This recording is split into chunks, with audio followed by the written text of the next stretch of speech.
Hi hello guys, welcome back to ಮನಸ್ಸಿನ ಕಾದಂಬರಿ ಚಾನಲ್ಗೆ ನಿಮ್ಗೆಲ್ಲರಿಗೂ ಕೂಡ ಸ್ವಾಗತ. ಸೊ ಫ್ರೆಂಡ್ಸ್, ಇವತ್ತಿನ ವಿಡಿಯೋ ತುಂಬಾ ಇನ್ಫಾರ್ಮೇಷನ್ ಆಗಿರುವಂಥ ಒಂದು ವಿಡಿಯೋ. ನೀವು ಯಾರಾದರೂ ಫಸ್ಟ್ ಟೈಮ್ ನನ್ನ ಚಾನಲ್ಗೆ ವಿಸಿಟ್ ಮಾಡಿದರೆ ಪ್ಲೀಸ್ ಚಾನಲ್ನ ಸಬ್ಸ್ಕ್ರೈಬ್ ಮಾಡ್ಕೊಳ್ಳಿ, ಹಾಗೆ ಲೈಕ್ ಮಾಡಿ ಮತ್ತು ಹೆಚ್ಚೆಚ್ಚು ಶೇರ್ ಮಾಡಿ. ಫ್ರೆಂಡ್ಸ್, ಪ್ರತಿಯೊಬ್ಬರೂ ಕೂಡ ಕಷ್ಟಪಟ್ಟು ಎಷ್ಟೇ ಹಣವನ್ನು ಸಂಪಾದನೆ ಮಾಡಿದ್ರೂ ಕೆಲವೊಮ್ಮೆ ಅವರು ಸಂಪಾದನೆ ಮಾಡಿದಂತಹ ಹಣ ಅವರ ಕೈಯಲ್ಲಿಯೇ ಉಳಿಯುವುದಿಲ್ಲ.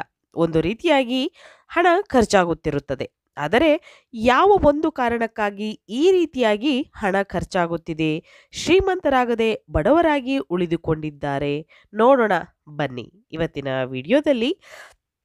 ಮೊದಲನೇದಾಗಿ, ಮನೆಗಳಲ್ಲಿ ನಮ್ಮನ್ನು ಅಗಲಿದ ಪಿತೃಗಳ ಕಾರ್ಯಗಳನ್ನು ಮಾಡದೇ ಇರುವುದು ಕೂಡ ತುಂಬನೇ ಮುಖ್ಯವಾಗಿರುವಂತಹ ಒಂದು ಕಾರಣ ಆಗಿರುತ್ತದೆ.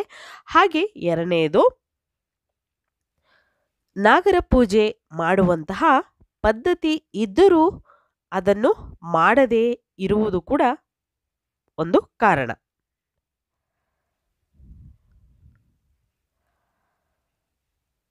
ಉದ್ದ ಉಗುರುಗಳು ಬೆಳೆಸುವುದಾಗಲಿ ಅಥವಾ ಉಗುರುಗಳನ್ನು ಕಚ್ಚುವುದಾಗಲಿ ಮಾಡಬಾರದು.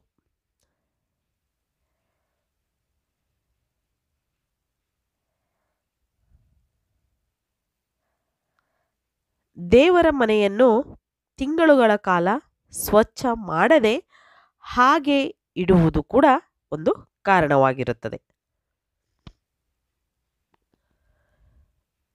ರೊಟ್ಟಿ ಹಂಚನ್ನು ಹಾಗೂ ಹಾಲು ಕಾಯಿಸುವ ಪಾತ್ರೆಯನ್ನು ಬೋರಲು ಹಾಕಬಾರದು.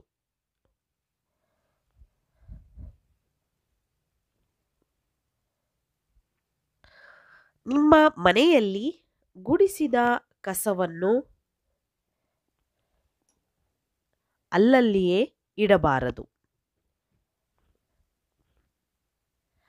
ನಿಮ್ಮ ಸಂಬಂಧಿಕರೊಂದಿಗೆ ಅನುಚಿತವಾಗಿ ವರ್ತಿಸಬೇಡಿ. ಇಲ್ಲದಿದ್ದರೆ ಸಂಪತ್ತಿನ ದೇವತೆಯಾದ ಲಕ್ಷ್ಮೀ ದೇವಿಯು ಕೋಪಗೊಳ್ಳುತ್ತಾಳೆ.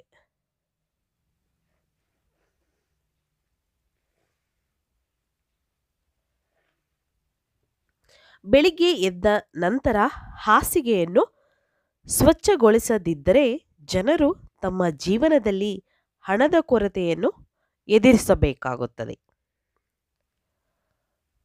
ಈ ಅಂಶಗಳನ್ನು ನೀವು ಮನದಟ್ಟ ಮಾಡ್ಕೋಬೇಕಾಗುತ್ತೆ. ಸೊ ನಮ್ಮ ಜೀವನದಲ್ಲಿ ನಾವು ಹೇಗಿರ್ತೀವೋ ಅದರ ಮೇಲೆ ನಾವು ಬಡವರಾಗೇ ಇರ್ತೀವೋ ಅಥವಾ ಶ್ರೀಮಂತರಾಗೇ ಇರ್ತೀವೋ ಅನ್ನೋದನ್ನು ಕೂಡ ಒಂದು ಕಾರಣಗಳು ಆಗಿರುತ್ತೆ. ಸೊ 9ನೇದು, ಗಂಡಸರು 50 ದಿನಗಳಿಗಿಂತ ಹೆಚ್ಚು ಕಾಲ ಕೂದಲನ್ನು ಇಟ್ಟುಕೊಳ್ಳುವವರ ಮೇಲೆ ಲಕ್ಷ್ಮೀದೇವಿ ಕೋಪಗೊಳ್ಳುತ್ತಾಳೆ.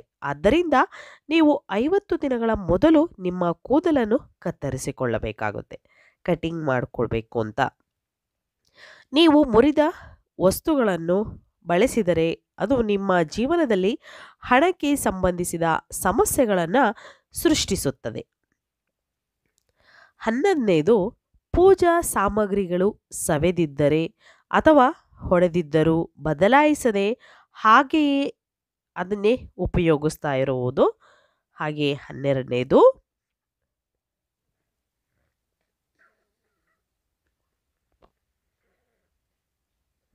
ಸುಳ್ಳು ಭರವಸೆಗಳನ್ನು ನೀಡುವುದು ವ್ಯಕ್ತಿಯ ಜೀವನದಲ್ಲಿ ಸಮಸ್ಯೆಗಳನ್ನು ತರುವಂತಹ ಒಂದು ವಿಷಯವಾಗಿರುತ್ತದೆ. ದೇವರಲ್ಲಿ ನಾವು ಹರಕೆಯನ್ನು ಮಾಡಿ ಅದು ನೆನಪಿದ್ದರೂ ಕೂಡ ಅದನ್ನು ನಾವು ಸರಿಯಾದ ಸಮಯದಲ್ಲಿ ತೀರಿಸದೆ ಇರುವುದು ಕೂಡ ಕಾರಣವಾಗಿರುತ್ತದೆ. ಹೆಣ್ಣು ಮಕ್ಕಳು ಮಲಗಿದ್ದಾಗ ಮಾಂಗಲ್ಯಸರ ಬೆನ್ನಿಗೆ ಇದ್ದರೂ ಗಮನಿಸದೆ ಹಾಗೆ ಇರುವುದು ಕೂಡ ಒಂದು ಕಾರಣವಾಗಿರುತ್ತೆ. ದೇವರ ದರ್ಶನ ಪಡೆದು ಮನೆಗೆ ಬಂದ ತಕ್ಷಣ ಪಾದಗಳನ್ನು ತೊಳೆದುಕೊಳ್ಳುವುದು ಅಥವಾ ಮುಖ ಕೈಕಾಲುಗಳನ್ನು ತೊಳೆದುಕೊಳ್ಳುವುದು ಅಥವಾ ಸ್ನಾನ ಮಾಡುವುದು ಕೂಡ ಕಾರಣವಾಗಿರುತ್ತದೆ. ಮನೆಯಲ್ಲಿ ನೀವು ಚಪ್ಪಲಿಯನ್ನು ತಲೆ ಕೆಳಗಾಗಿ ನೋಡಿದರೆ ತಕ್ಷಣ ಅದನ್ನು ಸರಿಗೊಳಿಸಬೇಕು. 17ನೇದು, ಮುರಿದ ಅಥವಾ ಕೊಳೆಯಾದ ಬಾಚಣಿಕೆಯಿಂದ ತಲೆ ಬಾಚಿಕೊಳ್ಳುವುದು ಕೂಡ ಒಂದು ಕಾರಣವಾಗಿರುತ್ತದೆ. 18ನೇದು, ಊಟ ಬಡಿಸಿದ ತಟ್ಟೆಯನ್ನು ದಾಟುವುದು, ಊಟಕ್ಕೆ ಗೌರವ ಕೊಡದೇ ಇರುವುದು ಕೂಡ ಕಾರಣವಾಗಿರುತ್ತದೆ. ದೇವಸ್ಥಾನದಲ್ಲಿ ದಾನ ಮಾಡದೆ ಊಟ ಮಾಡಿಕೊಂಡು ಬರುವುದು. ಹಾಗೆ 20ನೇದು, ನೀವು ಸ್ನಾನ ಮಾಡುವ ಜಾಗದಲ್ಲಿ ಗೊತ್ತಿದ್ದೋ ಅಥವಾ ತಿಳಿದಿದೆಯೋ ಮೂತ್ರ ವಿಸರ್ಜನೆ ಮಾಡಿದರೆ ನಿಮ್ಮ ಮನೆಯಲ್ಲಿ ಬಡತನಕ್ಕೆ ಕಾರಣವಾಗಬಹುದು. ದಾನ ಮಾಡದಿರುವ ಮನೆಯೇ ಸಮೃದ್ಧಿಯನ್ನು ಕಡಿಮೆ ಮಾಡುತ್ತದೆ ಮತ್ತು ಬಡತನಕ್ಕೆ ಕಾರಣವಾಗುತ್ತದೆ.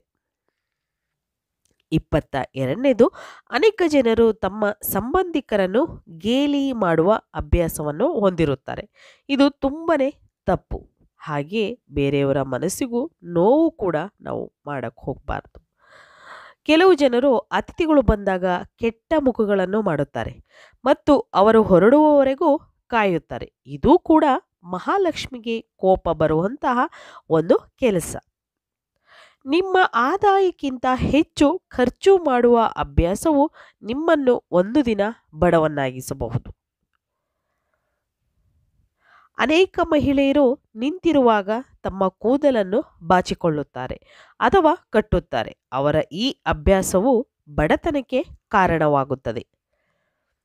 ಕೆಲವರಿಗೆ ಬಾಗಿಲಲ್ಲಿ ಕುಳಿತುಕೊಳ್ಳುವ ಅಭ್ಯಾಸವಿದೆ ಅಥವಾ ಅವರು ಅದನ್ನು ಇಷ್ಟಪಡುತ್ತಾರೆ. ಹಾಗೆ ಮಾಡಬಾರದು ಮತ್ತು ಬಾಗಿಲಿನ ಕಡೆಗೆ ತಲೆಯಿಟ್ಟು ಕೂಡ ಮಲಗಬಾರದು. ಕೆಲವು ಮಹಿಳೆಯರು ಈರುಳ್ಳಿ, ಬೆಳ್ಳುಳ್ಳಿ ಇತ್ಯಾದಿಗಳ ಸಿಪ್ಪೆಗಳನ್ನು ಬಿಸಾಡುವ ಬದಲು ತೆಗೆದು ಒಲೆಯ ಮೇಲೆ ಇಟ್ಟು ಅದನ್ನು ಸುಟ್ಟು ಹಾಕ್ತಾರೆ. ಇದರಿಂದ ಆಹಾರ ವ್ಯರ್ಥವಾಗುತ್ತಂತೆ. ಹಾಗೆ 28ನೇದು, ಮೇಣದ ಬತ್ತಿಗಳು, ಅಗರಬತ್ತಿಗಳು ಮುಂತಾದವುಗಳನ್ನು ಬಾಯಲ್ಲಿ ಊದುವ ಮೂಲಕ ನಂದಿಸಬಾರದು. ಮನೆಯಲ್ಲಿ ಜೇಡನ ಬಲೆ ಇರುವುದು ವಿನಾಶದ ಸಂಕೇತ ಎಂದು ಹೇಳಲಾಗುತ್ತದೆ.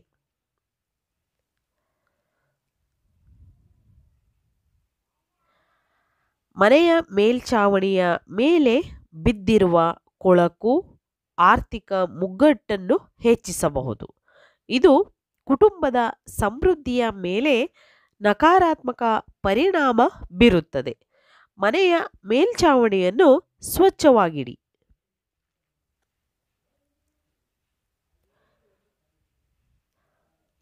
ಅನೇಕರಿಗೆ ಅಲ್ಲಿ ಇಲ್ಲಿ ಉಗುಳುವ ಅಭ್ಯಾಸವಿರುತ್ತದೆ. ಆದರೆ ಈ ಅಭ್ಯಾಸಗಳಿಂದಾಗಿ ನೀವು ಹಣದ ಸಮಸ್ಯೆಗಳನ್ನು ಎದುರಿಸಬೇಕಾಗುತ್ತದೆ.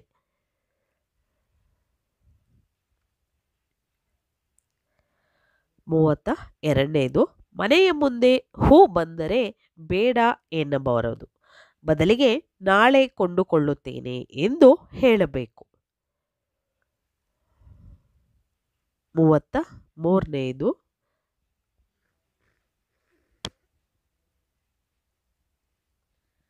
ವರ್ಷಕ್ಕೆ ಒಮ್ಮೆಯಾದರೂ ನೀವು ಬೇರೆಯವರಿಗೆ ಅನ್ನದಾನ, ಬಟ್ಟೆ ದಾನ ಮಾಡಬೇಕು.